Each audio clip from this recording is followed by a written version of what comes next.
الصبح التقينا بأحمد الراوي CEO كالو، تريقنا مع بعض وبعدين وداني للمكتب مالتهم.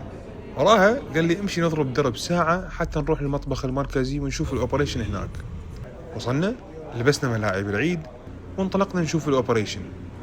تعلمت من عندهم شلون نسوي الأكل بكميات عملاقة، وانطيتهم شوية ملاحظات على بعض الأوبريشن بالشغل. بس بعدين دخلنا على غرفة بيها طن موظفين، هذول شغلتهم يعبون طلبات الزبائن. منظرهم هم يشتغلون يحسسك بكبر الأوبريشن. خلصنا، نزعنا ملاعب العيد، طلعنا من المصنع ورجعنا للرياض. رحنا كافيه كالو،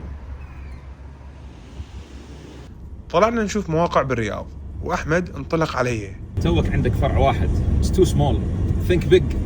ليش ما يكون في 100 فرع يابا؟ Come on, you have much more potential. عندك إمكانية ما شاء الله.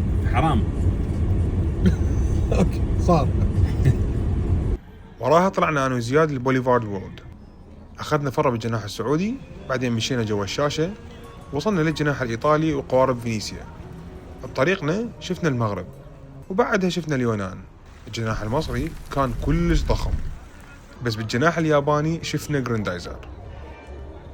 ونمشي ويجون الناس يعزمونا وتعالوا وتفضلوا. شكرا لكم ومحبتكم. هسه كلها ما ان شاء الله نجيكم مرة ثانية. لا والله عشاكم اعتبرها وصلت. لا كان يوم جميل مع زياد في ماله.